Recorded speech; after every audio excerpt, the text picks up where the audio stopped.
you were dismissed by the Muslims. Right.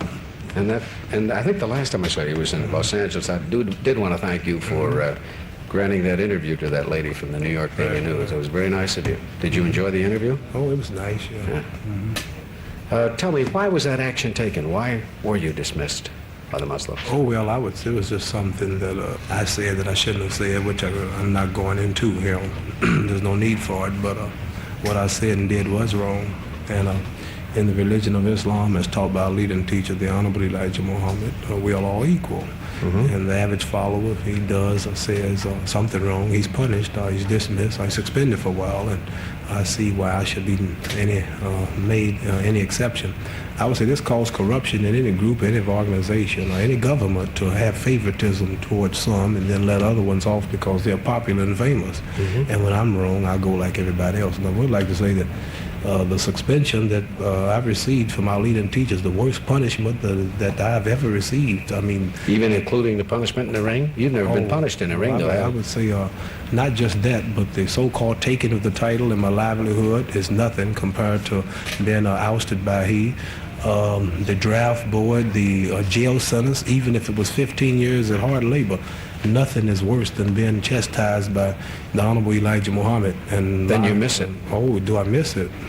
Well, I would say that not being able to contact him, not being able to talk to him, go by his house to get advice. I'm here on the show, but I just feel like an empty shell. I'm subject to any area without his divine guidance. And we who follow the Honorable Elijah Muhammad, we recognize him as a divine man from God sent to free the black man and black woman in America. And when he's displeased, God himself is displeased. So this is the worst thing that's ever happened to me. And my only hope and dream now is to become back in good standing with him. You're so quiet. I don't recognize you when you're this quiet. You're kind of different. Well, you remember the talking in the yes. poetry and this and that. We made a little noise yesterday. I got a yes, phone I know call. about that. I got a phone call. Quite a bit of noise. I didn't even have the set on, and I heard you. Where are you getting? This is kind of a personal question, but where are you getting money to live now? You haven't been fighting. Oh, well, we are now, I just signed a contract for 168 colleges. First stop was in Boone, North Carolina the other day. You're speaking at colleges? Yes, this has been going for about 2 years, and I'm going on to many, many more colleges throughout the country. My agent, Richard Fulton in New York, just contacted me the other day. He's got about 15 more engagements. What do you talk about? Oh, we talk about racial problems, separation, integration. They talk about sports. They ask, we have an hour-and-a-half question period, and they want to know why was the title taken, or why did I change my name, or why was it changed from Cassius Clay to Muhammad Ali? Do I think I can beat Joe Frazier and James Ellis, and these type of things, and why do black people riot, and why is it that you all believe separation is the solution to the racial problem, and these type of things. But, you know, we had a discussion here not long ago. We had James Brown on the show and David Susskind the same day, and David had been visiting college campuses, and he said that there no longer is integration. It's the blacks are with the blacks and the whites are with the whites. And he said, well, it's all in the Bible. Why is that happening? Well, if you read the exact verse, I don't know, but it is predicted in the Bible and other religious books that in the last days every man will return to his own. And this was all in prophecy, you know, like you see the white youth notice wearing the old haircuts that they wore way back in the European days, and you see the black people dressing like the Africans, and it's just nature and to just want to, they've tried integration, I would say. They've swimmed in, black people walked in, laid in, crawled in, died in, and still getting their heads beat in. And they went to white restaurants and found out they didn't like the music on the jukebox. They went to white restaurants and found out they didn't like the bread or the way they eat. And they saw that there was nothing to it. So now they want to go back and do for themselves. They want to clean up themselves and be men and women. So are you for that now? Are you for that more than integration? Oh, yes, sir, naturally. You know, when you say integration, what do you mean? Like what type of integration? Well, you know what I'm talking about. I'm integrating now. I integrated when I came here. I was on a white airplane. I was the only black man on it. I had to integrate.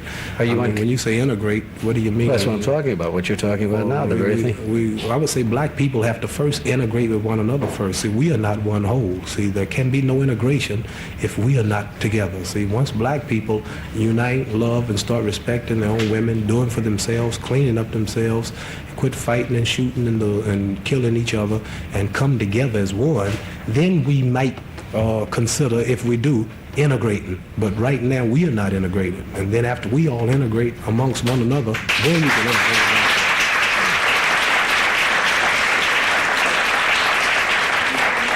The new thing that I'm hearing about is called education power. Do you talk about that? Well, education, yes. Education is good if it's the right education. Like the education that black people have received has caused them to have black bodies and white minds. You know, like education is good if you get an education that will enable you to make jobs for your own people, an education that will enable you to want to be among your own people, an education that will teach you to love and respect your own kind.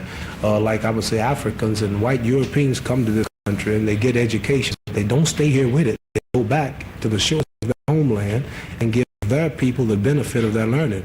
But black people in the past have been getting all type degrees and diplomas, but with no knowledge of self, and not able to take these educations to build a nation and do for self. They've just been standing in line with all type of diplomas waiting for a job, where other people take these educations and go and make jobs and build up their own countries.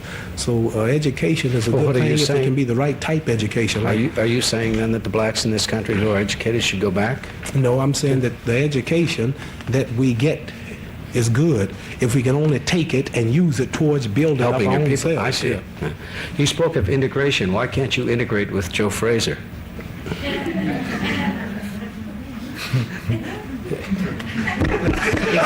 Mohammed, why can't you always spoke highly of him in the past? Every time I've talked to you, you said he's a good boxer. He's a good fighter. He's a good fighter in his own class. But would you say necessarily that that's in your class at all? Well, I would say this. You know, you hear a lot of talk, you know, people, you know, I mean, if I never fought Joe Frazier, it really makes me no different. But people constantly are saying, I read boxing magazines, you know, now that I'm not boxing and can't defend myself and not saying too much, they're beginning to say Frazier beat him and he's a coward and he's yellow and this and that, and many people are really in doubt whether I can beat Joe Frazier. Every time they ask me, like you just said, ex-champion when I came on. Well, I mean, I've never been defeated. What I mean is technically, see, like ever since the days of Jack Johnson, Joe Louis, Rocky Marciano, Gene Tooney, John L. Sullivan, Jack Dempsey, there never was any doubt over who the champion was until I got it. Now, in my living room at home is a belt saying the world heavyweight champion. Yeah, you got that championship. Traditionally, that's the same belt that all the past fighters held. And didn't you have to give that up when you relinquished all the of title? the fighters, they keep the belt, but the next champion gets a new replica, but with a later date on it, saying he defeated me. I see. I defeated Liston, he defeated Patterson, Patterson defeated Archie Moore, and on down the line till you get to the first heavyweight champion way back in the days of John L. Sullivan. So, like when you went to watch, when you would go in the past to watch a fight, I mean Rocky Marciano, Joe Louis, Gene Tooney, Jack Dempsey, Jack Johnson, you knew this was the champion. But you can't go to a fight now saying this is in your mind, knowing that this is really the physically, best fighter. So people say, do you believe you're still a champion? It's just simple. I've won the title. I beat the best that Germany had, the best that Canada had, the best that England the best in America, and I still have the belt, and I've never been defeated, so there's no doubt. I don't even think about it. What happened with you and Joe Frazier yesterday? Well, Joe Frazier called me up I was on the way to the airport, back to Chicago. I just called my wife to tell her I'd be in on a United flight. Here comes a phone call. He said, hello. I said, hello. And I speak to Muhammad Ali, whatever you call himself. I said, yeah. Oh, did he say whatever you call yourself? That must have turned you on a little bit. He says, Frazier. I said, who? He said, some call me Joe. I said, oh. I said, Joe Frazier? He said, yeah. I said, it's not Joe Frazier. He said, this is me, it's Joe Frazier. He said, I'm in training. I dare you I've been in the gym today at 4 o'clock. He said, I'm tired of people telling me that I'm not the champion. Everywhere I go, I'm plagued with your name saying that you can beat me. He said, I know I can beat you. He said, are you in shape to fight a real 3 rounds? I said, I'm good enough for 3 rounds just on experience. I believe I can go 3 rounds. He said, well, I dare you to the gymnasium. I thought it was a joke. He said, I'm serious. I said, I don't have no boxing trunks, nothing. He said, I have the trunks. I said, I wear size 36 now. I'm a little overweight. I told him my 12 shoes, and head guard and mouthpiece. And he said, I'll be there. He said, I'll call a radio station, a black radio station, a fellow known as Sonny Hopkins, the mighty burner they call him. He contacted Major Coxon, a friend of mine here in Philadelphia. Yeah. He's going into promotion. The fight over here in Philly, he might have a chance to go at it. Muhammad, I hope, I got a last minute call. Joe could make it, and I hope things should be all right now. Because well, it looked like you should have told me. We don't want to stop any tapes or anything. We want to go straight ahead with this. You can be all right? Yeah, but you should have told me he was coming at least. Well, here is Joe Frazier. Yeah.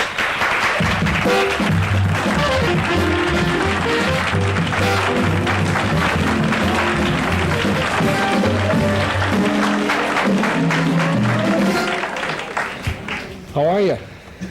Fine, Mike. What do you call Muhammad? Did you? No, I call him Clay. You call him Clay? Yeah. And you don't ever call him champ or anything like that, don't you? Well, How do you feel about him? He was a champ. I'm the champ now, you know.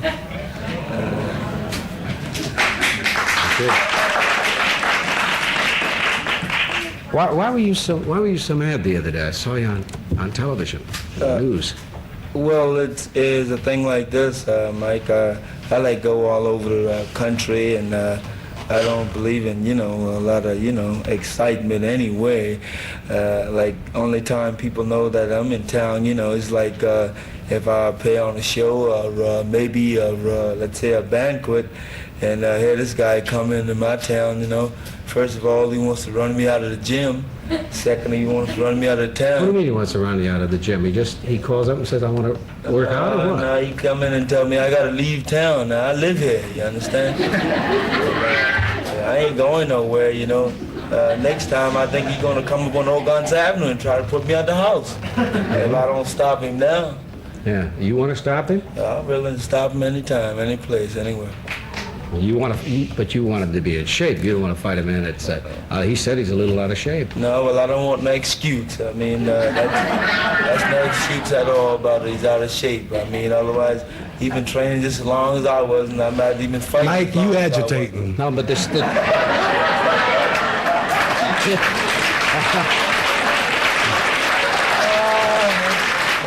I also got a crazy pair of bookends on each side. But I might be a tall, thin MC at the end of the show. Now, wait a minute. Now, champ, you say that this man is only recognized as champ in certain states, and you're recognized throughout the world as the champ. And you have the belt. Well, he's, my problems have nothing to do with him. He's got to earn a living, you understand? He's got to keep, I wouldn't tell him to stop fighting because I'm having problems with... But do you call him up and tell him to leave town when you're here? Tell him to get out of the gym and all? Well, I didn't actually put it that way, I just said the town... How did you put it? The town's not big enough for 2 world heavyweight champs. This show might not be big enough either, Yeah. Could you beat this man? Well, I'm 3 years out of training, about 25 pounds overweight, but... What do you weigh right now? About 230. Fight weight's about 210. What do you maybe weigh, 20 Joe? pounds. I'm about 215, and my fighting weight about 204. But I think if we have a chance to meet each other, let's say soon, I think I'll come down to about 200 or 199, so I can be fast. Because I know I'm going to need speed to catch it with him, you understand? Now, wait a minute. By that, are you implying that he's going to be running around? Oh, he's going to put his bicycles on, no doubt about that. Muhammad? I haven't seen him 7 one days time. from that fight, you'll be a week-old ghost. That's right. Well, I don't know. He doesn't look too frightened, but you mean before the fight he's going to be? You ever... The only time I'm afraid of that I get frightened and nervous that he's not going to show up on time. That's what I'm afraid of. Is this fight a real possibility, Muhammad? All I say is this. I don't think it's justice to the boxing game that he don't have a chance to really show the world that he's the real champion. Not elimination or a political title, but the real physical title. Justice to him that he can't tell his grandchildren or he can't look his fans in the eye and say that I won the title from the man who was actually the best. and he should have a chance at that. Do you need a license to fight? Can you get it? Well, I really don't know. It's up to the boxing authorities, you know. Do you want to fight him? Well, I would say this. If I did, it would only be like for the record of boxing. Like, I hold the title and I am the champion, and I really know I'm the champion. And he really, financially, he's the champion, you understand? So see those diamonds, can you get a count on all those watches or rings?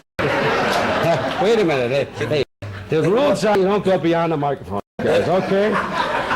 There was But you're going to see a real ghost here any second. His watches are great. his watch. Would this settle the championship once and for all if you do? Well, you have another, my sparring partner's called Champion 2, James Ellis. He's giving it a He's box. your sparring partner? He was. I was boxing. Now he's fighting Hit Cooper in London, England. That fight's been postponed, though. Have it? Yes. I know. Cooper was injured, I heard. I think he and Ellis would have to have a showdown, and then after they get their two halves, make one whole, then pop. You did say you want to fight, let's say, both of us in the same night, 5-minute rest. I said if I had to, I would. Right? I would if I had to. So you ain't gonna have time for no wrestling with me, you understand? Because every time you breathe, you're gonna breathe right down on me, because I'll be close to you. Every second. Would you like to go a few rounds here, guys? Huh? Well, you see, it's, I don't mind. I'm not joking, seriously. I know you're not. And I'm sure he's not joking, and I'm known for popping off and talking a lot, and I have no need to talk and boast. If I ever had a license or something, then we would seriously consider fighting him. So it's all up to the boxing commissioners and the people. Where would you like to fight? Well, you ask these people, would they want to see us box? Would you like to see? You better believe it. And that So sound the will people- echo all over this country. I mean, the people. If the people were voting, it would be on. It's just a few people in If you had your government choice of politics. locations, where would you want to fight, Muhammad? Well, I don't really know. I think It really doesn't make any difference to me. I mean, I was getting ready to get it on down to the gym yesterday. That's big enough down there for me. Yeah, but you don't want to do that. I mean, this should be the biggest gate in history if you two meet. And you don't want to do No, it in but the you gym asked or all me day. where would I want to fight. Yeah. It doesn't make no difference to me, you know what I mean? In hell, be this is good, you know? If you permit it, they permit it, you know? Right here, it's good enough. Doesn't make no difference. Well, Muhammad isn't in shape, and he's how many pounds over? And he doesn't have any no. trunks. Besides, fighters don't fight with their bare knuckles anyway anymore. You've got to. I mean, your hands have to be managed. And Soupy's sitting here These with. are dangerous weapons. These are registered. Why are they dangerous, Soupy? Well, because they have nails in them. Well, I want to wish, ladies and gentlemen, I do want to wish the best of luck to two fine athletes, Joe Frazier and Muhammad Ali. Yeah.